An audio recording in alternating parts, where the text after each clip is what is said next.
Nancy Pelosi in the House of Representatives, Jerome Powell in the Federal Reserve, stimulus checks, the CARE Act, emergency money for the people, $2,000 a month, rent freezes, protests. There's so many things going on in the world right now.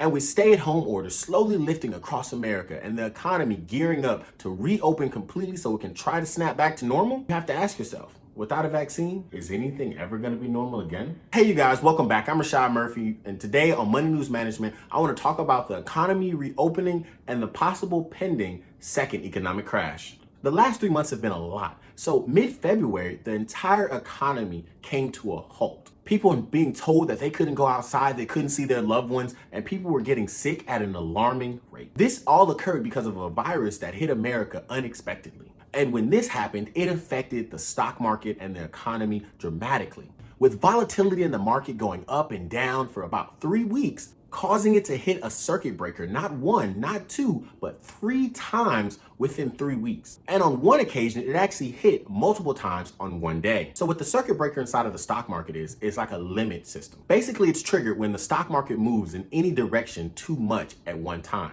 The circuit breaker is just a system of the stock market that was incorporated in 1987, basically to keep the stock market from plummeting to Dante's Inferno. And with the economy basically shutting down and nobody being able to make money, that's when they called up the good old Federal Reserve to turn on that printing press. And once the Federal Reserve turned on that printing press, you saw things like interest rates go down so that people could borrow more money easier. But that wasn't enough. So you had the chairman of the Federal Reserve, Jerome Powell, come out and say that he's willing to do anything and whatever it takes to keep this economy from crashing. And ever since then, he has been a man of his word and making sure that the economy can stay afloat by continually just printing money. Now, what this has done is put the economy in a very interesting situation, because with unemployment numbers going through the roof, and for some reason, the stock market and all these businesses seem to be doing so well, what's really going on? Because something like this makes it hard for new investors to actually decide whether or not investing into the stock market is good or not. Because right now, everything is out of whack. The economy is crazy, but the stock market is saying every business is doing well when no business is fully operational. And as you guys know, this is a channel that's built specifically on increasing financial literacy and helping people understand how to manage their money.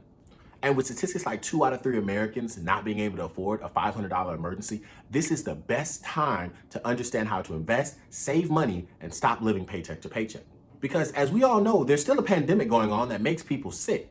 Now, you have to think about how in turn this affected the economy. When people were saying that they couldn't be around other people, but society literally dictates that the economy is run by people being around other people. Businesses still had to shut down temporarily, either furloughing or letting go a lot of their employees. Meanwhile, some businesses had to shut down forever. Now, you take this into consideration, and what happens if a person gets fired? They no longer have a source of income, meaning that they can't pay any of their bills, including car note, housing, insurance, or any of those other things that we pay for on a regular basis. And before we get deep into this, please understand that the stock market is not an indicator of what's happening in the economy. The stock market is an indication of how well the companies in the economy are performing financially. And considering no company that makes up the economy could technically perform well, the government had to do something and step in. And this is what eventually led to the CARES Act. The CARES Act had so many different components. What most people remember it doing is increasing unemployment benefits, giving out $1,200 checks to Americans, telling you to smash that like button for the YouTube algorithm, and also giving money to college students who were forced to move off campus. Now, that's not all it did. It gave out money to small businesses and big businesses to keep them afloat. And this whole bill tied together equating to about $2.6 trillion. Now, if you're anything like me, you know that $2.6 trillion is a lot of money, but you don't actually know how much money that is. So you do something like try to imagine how many Ferraris or how many Gucci belts you could buy. Dang, that's a lot of Gucci belts and Ferraris. Probably get some slides too. In all seriousness, what we're gonna do is give a visual representation of $1 million in stacks of 100. Now, this stack would approximately come up to your shin when stacked together. Now, if you were to take $100 million, you would have to stack it on a pallet that would come up to about your waist. To get to $1 billion, you'll only need about 10 of those pallets. And to get to $1 trillion, you need to stack those 10 pallets 1,000 times. And to get to $2 trillion, you just double that and then add the extra $600 billion. And then you stop and think, Jesus, these are a lot of pallets. Now, that's not the best example, but I've also never had $1 trillion or even $1 billion to give you what it could do and what it could buy in reference. Just think of it like this. The national student debt is $1.6 trillion, and they printed almost 2 times that much in just 2 months.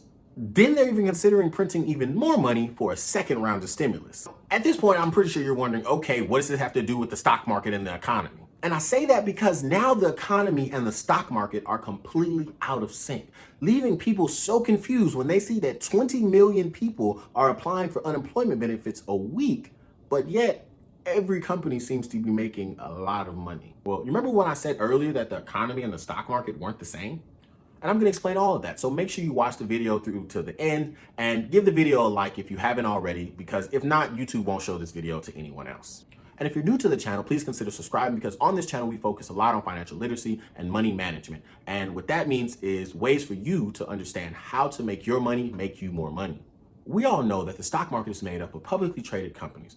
But what people don't realize is that the value on the stock market of a company is not the actual value of that company. So let's take Tesla, for example. So Tesla is a highly traded stock that was worth about $500 to $600 on the stock market. And Elon Musk, the founder and creator of SpaceX and Tesla, got on live television and sparked a joint and started smoking weed on live television. And with that happening, the stock price of Tesla plummeted to about $200. Now, does that drop in stock price mean that the company is no longer valuable, or that the way it operates and makes money changed in any kind of way? No. The thing that changed was people's confidence in Elon Musk. So what really happened was all the perfect people who can all of a sudden judge other human beings because, they're so great, went off and sold their stocks. And this massive sell-off caused the stock price to drop. Oh my God, Rashad, are you telling me that people can control the stock market? No. Well, yes. Kinda. Well, look, that's a topic for another time. I'll explain it like this. Let's say you have a roll of toilet paper and 100 people want it, and they're all trying to get this roll of toilet paper. Now, demand is high, which ultimately will drive up the price. Or vice versa, when no one wants the tissue, but there's plenty of tissue, the demand goes down, but the supply is high. So would you still want to buy tissue and sanitizer for $70 a piece? Okay, now that was my attempt at a bad joke, but the stock market has many different things that affect it, and that's something that we'll definitely talk about in another video. But the reason I bring that up is because of what Jerome Powell is actually doing right now. So Jerome Powell is the chairman of the Federal Reserve, and he has the right to turn on and turn off the printing press as he sees fit. And recently, he's already said that he's willing to do what it takes for quantitative easing. And for all of you non-nerds out there who don't know what that means, basically he's saying he's willing to print as much money as he has to make sure the economy ends up okay. So in short, the Federal Reserve Bank is holding the entire economy up on their back by loaning money to these companies and other banks. And if you think about how loans work, someone has to pay that back. It's not gonna be the banks and the companies they loaned it to. So let's say you have a water balloon, and the water balloon represents the economy, and the water inside of the balloon represents the money that's already flowing through the economy.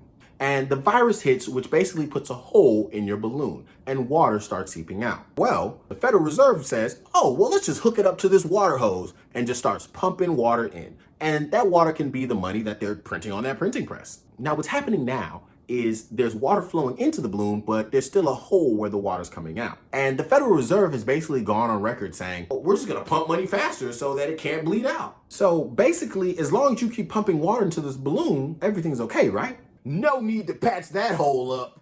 We're just gonna keep throwing money at the problem and eventually it'll close itself. What happens when y'all decide that y'all don't wanna print money anymore? Well, by then enough people will have gotten it so that it won't even matter. Okay. Seriously, what they believe is that if they continue keeping these businesses afloat, when all this is over and the stay-at-home orders are up, people can go back to work and the companies can start to produce money again and the economy will basically just snap back to normal. But what that's currently doing right now is boosting the stock value of a lot of these companies who are no longer profitable because they aren't actually making any money, which is leaving a lot of new investors very confused. Asking questions like, will there be another stock market crash? Well, that depends on a few things, like what happens when people go outside? Will people be able to pay for things? Will people be so deep into debt that none of this even matter because they're still struggling? Will you finally like this video so that I can stop talking about it and the YouTube algorithm will push my video forward? There's so many questions that can be asked about this, and it really could just go on forever. And with no one actually knowing what's going to happen in the future with the economy, now is the best time to increase your financial literacy so you can better protect yourself. From high interest savings to investment accounts to real estate, or